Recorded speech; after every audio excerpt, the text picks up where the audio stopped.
Why do I like this?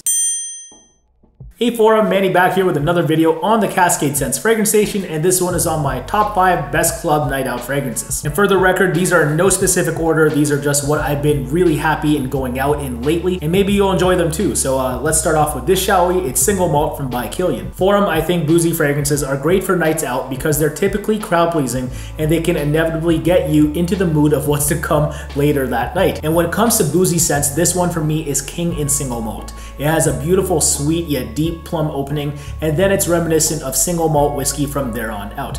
Weedy, slightly grainy, but overall boozy and sexy as far as its scent cloud, so I simply can't get enough of it. However, I understand that it's next to impossible to test this out because it's a city exclusive, but that's part of why I love this scent, that sheer exclusivity. I can't emphasize how much I love this for nights out, so I think it is worth the trouble to try this. So Single Malt from by Kilian for the clubs, for the win. Now on to the next club favorite now, and this might shock a few of you actually. It's the Eau de Toilette concentration of Bleu de Chanel. Yeah, I know what you may be thinking. Why Bleu de Chanel for the clubs? You might already be wearing it all the time for work and whatever else you're doing. The thing is, depending on the night out environment, and if you don't want to sweat your ass off / project too much, and maybe you aren't feeling like the life of the party for whatever reason, I actually think it's imperative that all of us night outers consider more simplistic offerings just in case of that. You know, sometimes you just reluctantly agree to go on a night out and you just want to lay low / not stink, and that's okay. So for that reason, I've selected this out of the modern day generic fresh scents because to me, it's the most pleasant.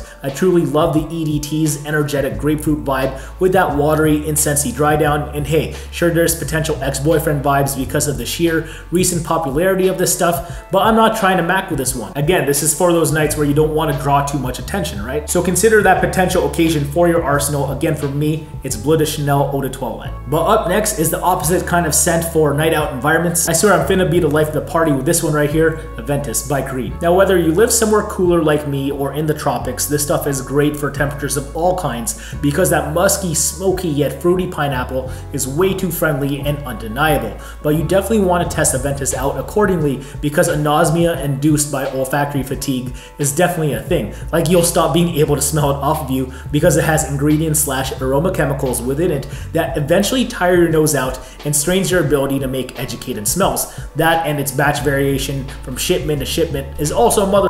But again, that's a conversation for another video. But despite its riffraff, Creed also has the nerve to list this shit higher in North America and everywhere else in the world, in contrast to Europe / the UK, so that furthermore sucks. But if you can get it on a low, do it, because if you dislike it, chances are you can resell it for near the same rate you got it for, or maybe higher with those ever-rising retail prices. Again though, the ultimate signature scent has enough bite and is jovial enough for the clubs, for me at least. So if you're still living under a rock, definitely check this one out already. Again, it's Creed Aventis. Up next, hitting cleanup, is a more recent pickup of mine. It's Layton exclusive by Parfums de Marly. Now you may be wondering, why would you want to upgrade or even consider this pricier version of Layton if you're already familiar with / own the original? Well, Layton exclusive takes the lovely Layton DNA to the max with less reliance on a fruity / fresh spicy opening, and in its place comes a dry down that gets down to business sooner with seemingly more enriched soft woods like sandalwood and guaiac wood, along with coffee and what may actually be civet. So scent-wise, all in all, exclusive is a more masculine, more animalistic, more sophisticated, yet still very friendly take on the initial Layton. That being said, it's a bona fide beastly performer, so you definitely want to watch your spray count with this, as sometimes less is more. So to my homies in the tropics, if you wanted to go out for the night, I'd personally look elsewhere / not even own this, but I know some of you warm weather folk like to live dangerously anyway, so don't allow me to talk you out of it if that's you too. So again, if you want to smell like a crowd pleaser but with a more alpha, more magnanimous aura about you, definitely check this out if you've yet to. I think it's worth a test. It's Layton exclusive by Parfums de Marly. And on to the last one but not least is a very polarizing one in both scent and title. Fabulous by Tom Ford. Now if you're looking for a more unisex or androgynous approach to a night out fragrance, I think this may be it in FF. What makes it more unisex or androgynous exactly though? Well, it does have almond in it, which typically leans feminine and sweet, but here it's done in a slightly bitter fashion. Then add some herbs for a more traditionally not as feminine freshness, followed by a balanced dry down predominantly consisting of tonka, leather, and cashmerean. Cashmerean being a synthetic, musky, slightly woody aroma chemical, and I think think you have the best of both worlds all together. So overall, I really love its slightly nutty, sweet, plasticky leather vibe I get with it, but to be completely honest, I furthermore love this stuff off of the opposite sex. So ladies, definitely consider testing this one if you've yet to, but also if you can get it on the low, that's great because its current MSRP, which is ever rising, is kind of laughable. So if you're also a sucker like I am, maybe this is for you too for nights out.